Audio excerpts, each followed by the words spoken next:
Good evening, everyone. Welcome to NTD Tonight. I'm David Zhang. Here are some of today's top stories.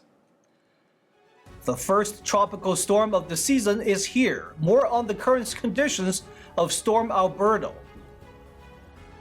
The U.S. debt is approaching $35 trillion. One financial expert weighs in on the situation and possible solutions. Cell phones and social media use could soon be banned in school at one Southern California school district. More reactions and details on the ban.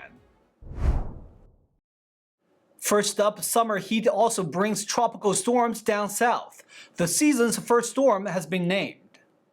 Tropical Storm Alberto formed today in the southwestern Gulf of Mexico. It's the first named storm of what's forecast to be a busy hurricane season. Alberto was located 185 miles east of Tampico, Mexico, and 295 miles south of Brownsville, Texas. According to the National Hurricane Center in Miami, it had top sustained winds of 40 miles per hour. A tropical storm is defined by sustained winds of between 39 and 73 miles per hour, and above that, the system becomes a hurricane. The qualification window for CNN's presidential debate is approaching, and it may be just out of reach for Robert F. Kennedy Jr. Candidates have until midnight tonight to meet the requirements for the first in-person debate of the 2024 election. So far, just two candidates, Biden and Trump, have qualified. Others have yet to meet CNN's qualifications, which include appearing on a sufficient number of state ballots to reach the 270 electoral vote threshold to win the presidency, and receiving at least 15% support in 4 separate national polls. RFK Jr. has reached that in 3 polls, but is not on the ballot in enough states yet. The 90-minute debate is set for next Thursday in Atlanta. California regulators have fined Amazon nearly $6 million. The state's labor commissioner's office says the company violated a safety law more than 59,000 times. The news was reported by the New York Times. The warehouse quotas law requires employers to make quotas transparent to workers, as well as any discipline they may face if they don't meet those quotas. The labor commissioner says the law was put into effect to prevent the kind of system Amazon uses at 2 of the Southern California warehouses. Amazon disagreed with the allegation, has appealed the penalties. In a statement by Amazon spokesperson Maureen Vogel, she said Amazon doesn't have fixed quotas and that individual performance is evaluated over a long period of time. The fine announced Tuesday is the largest issued under the law, which went into effect in 2022. The Congressional Budget Office says this year's federal budget deficit will be $400 billion higher than originally estimated, a 27% increase. The rise is driven by higher costs for Ukraine and Israel aid, increased student loan forgiveness, and higher Medicaid spending, and FDIC insurance expenses from recent banking crisis. The report released Tuesday projects the national debt will climb from 99% of GDP in 2024 to a record 122% by 2034 and continue rising. This challenges President Biden's claims of deficit reduction, as borrowing increased in 2023 and is expected to rise again this year. Speaking of debt, one financial expert says government leaders need to create a financial solution to both control spending and reduce the debt. This comes as the U.S. Treasury revealed a new tax proposal earlier this week. NTD's Bill Thomas tells us more. Most of us live within our means. We pay our bills on time and we exercise control over our finances. Our government, however, is often criticized for living beyond their means. According to the Treasury Department's National Debt Tracker, the U.S. national debt is quickly approaching $35 trillion. Jaspreet Singh, a financial expert and the founder of Briefs Media, tells us our leaders need to use our tax dollars more appropriately and make fiscal responsibility a top priority. Why is it that if I go out and I run up my credit card, I have to pay the burden of that, I have to pay the price for that, but if the government goes out and spends money that they don't have, every American just pays the price and we can't do anything about that. Singh tells us that one of our country's most enormous expenses has nothing to do with social programs, national defense, or transportation. It's something entirely different, and that particular expense is growing faster than unchecked weeds in your backyard. So the third largest expense for the United States government has nothing to do to benefit us. It's paying back the previous debts. What do you think is going to happen next year, the year after that, or the year after that? That's not shrinking. According to Singh, excessive government spending puts America's status as the world's leading nation in a potentially compromising position. And if you look at the rise and fall of every great nation in the history of time, one of the big leading causes was spending money you don't have. We're ramping up our spending, we're ramping up debt, and you can't always keep ramping up taxes forever. Singh breaks down for us the recipe for curing our nation's financial ills, and it has more to do with creating and less to do with taxing. You cannot tax your way into prosperity, period. You have to innovate your way there, and that means people working together, working hard, innovating, creating things, and a country where people, whether you're poor, middle class, or rich, have the ability to innovate, create, and build wealth for themselves. Singh argues that the federal government is less efficient with resources than the private sector is. The government can have the intention to create jobs, which they can do and give people high-paying jobs, but they might not be the most efficient and profit-driven purpose, versus an entrepreneur has to focus on efficiency, and that's where you have to ask the question of who is better with the money? Is it people or is it the government? Now, what I'm saying is the American people will be better off with the money than the government. Although Singh prefers the government to reduce spending and use a hands-off approach, there are still some areas where he says it's helpful for the government to get directly involved. This starts with education. This starts with fixing the job market. This starts with fixing the economy so people actually have the ability to build real wealth. And if you give all of your money in taxes, you're never going to have that ability to build real wealth. The U.S. Treasury is proposing a 2025 tax hike, which could see our country's top earners paying as much as 44.6% in federal taxes. And that reminds us of a quote from the great scientist Albert Einstein, who said, "The hardest thing in the world to understand is the income tax." Bill Thomas and Jimmy Ma, NTD News, Los Angeles. Students in the Los Angeles Unified School District may soon be banned from using their cell phones throughout the entire school day, as officials consider an updated policy. NTD's Christina Crona tells us more details on the bill. The Los Angeles Unified School District Board of Education voted Tuesday to ban cell phone use during the school day. Board member Nick Malvoin, who pushed the bill, stated that students they're surreptitiously scrolling in school, in class time. They have their head in their hands walking down the hallways. They're not talking to each other or playing at lunch or recess because they have their AirPods in. The ban, which includes lunch and breaks, aims to improve students' interpersonal communication skills and reduce social media distress and cyberbullying. It's crystallizing these deleterious effects, the harmful effects on students' academic achievement, on their mental health, on their physical health. He noted that in other school districts with this policy, kids are happier, engage more with each other, and show improved academic performance. One teacher said that years ago, students having a cell phone in class wasn't as much of an issue as it is today. This year, even with a very strict no cell phone policy in my classroom, it was an uphill battle. Managing student use of smartphones is now, as a classroom teacher, is now more like running a nonstop marathon. However, many board members oppose the bill, arguing that cell phones are essential for safety. Our cell phones also provide some comfort, as I can reach my son, or we can reach our children, and he can reach me during an emergency or when he needs me. Another member stated that some kids will use their devices regardless. The cell phone is going to exist anyway. And before you ban cell phone, what's going to be next? They're going to have it on their watch. They're going to have a watch that tells them the same stuff. And the same stuff you can do on the cell phone, you can do from your computer.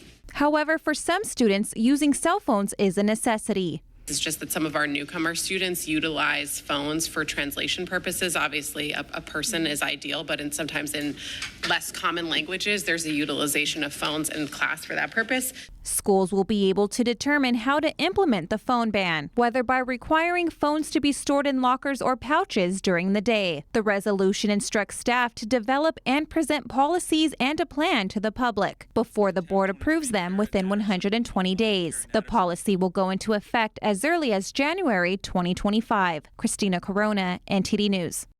We'll take a short break now, everybody, but here's a look at what we have for you when we come back. New Mexico residents recall their experience escaping wildfire. The governor's office says at least one person has died as the firefighters battled two major fires. A silver monolith has appeared in the desert near Las Vegas. More on the mysterious structure. Those stories and more coming up on NTD Tonight.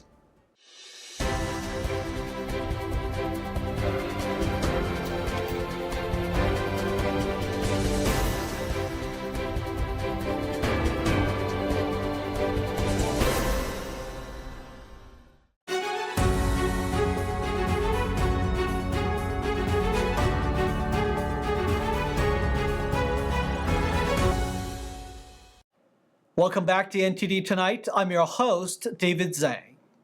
At least one person has died from the New Mexico wildfire, according to the governor's office. The governor said two people were injured and treated for non-life-threatening injuries.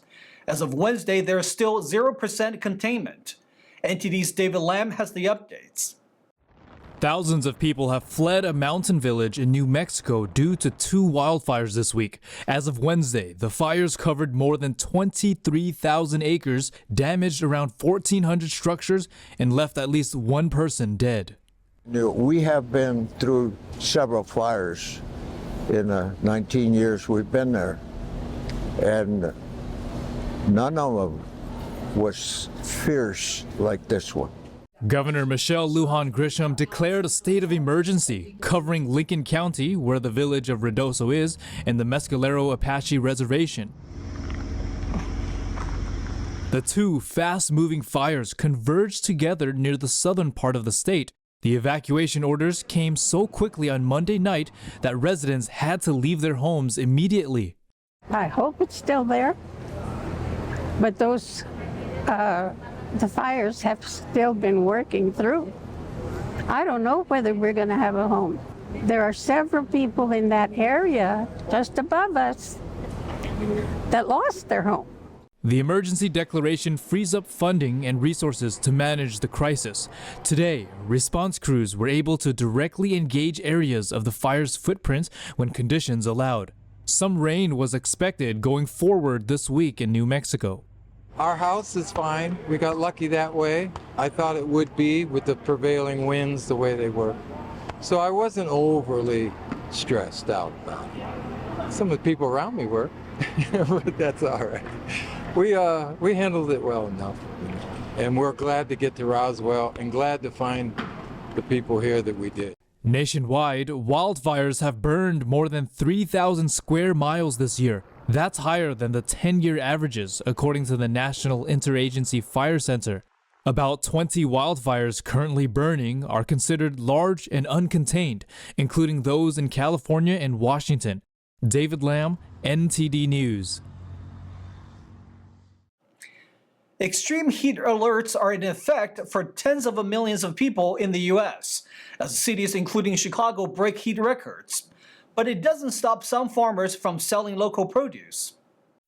States in the Midwest started to bake Monday in a dangerous heat wave that was expected to stretch from Iowa to Maine into at least Friday. In Columbus, Ohio, Monique McCoy was selling produce Tuesday at a farmer's market downtown. She and a group of interns sell produce in areas of the city that can't easily access a grocery store.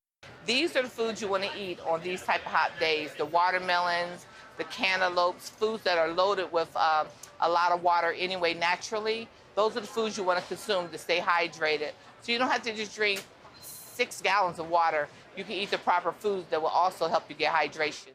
The group prepared frozen towels to pat on their bodies if they overheat and packed cold water to stay hydrated. McCoy said she keeps their vehicle on with the air conditioning running in case anyone needs a break. We're out in the heat every day for an average of about 6 hours. So I'm hoping that we're going to see the downward trend here in the temperature soon, because this is a warm one. The mid-Atlantic and New England areas are likely to see highs in the 90s as the week progresses. Officials are warning people to take precautions such as drinking plenty of water and staying indoors. The U.S. last year had the most heat waves in a single year since 1936. A silver monolith was spotted in a desert near Las Vegas. Authorities don't know who built it or why. However, it looks similar to the ones that started appearing around the globe 4 years ago. NTD's Jason Blair reports. Las Vegas Search and Rescue discovered the monolith north of the Las Vegas Valley over the weekend. The Las Vegas Metropolitan Police posted some photos on social media saying, quote, "We see a lot of weird things when people go hiking, like not being prepared for the weather, not bringing enough water, but check this out. The monolith is a silver color made with a reflective material. It's unclear how tall it is at this time." In late 2020, similar-looking monoliths started appearing around the world, starting with one in a remote area of Utah that got international attention. A publicly available Google Doc has detailed a list of 17 monoliths found between November 18th and December 8th in 2020. Some locations include Joshua Tree, California, the Netherlands, Isle of Wight, and Western Germany. One even popped up downtown Las Vegas in the middle of the Fremont Street experience. And many of them vanished as quickly as they seemingly appeared. So far, not much else has been reported on the new monolith in Nevada. However, Las Vegas authorities seem to be expecting curious hikers to track down and visit the mysterious structure. Las Vegas police posted hiking safety tips along with the photos, including tell someone where you're going and when you plan to return, check the weather beforehand, bring enough water, food, and a first aid kit, and bring a light source. Jason Blair, NTD News. Shifting to sports, baseball legend Willie Mays has passed away. He was best known for being a five-tool player with high stats in speed, throwing, fielding, hitting average, and power. Let's take a look at his legacy.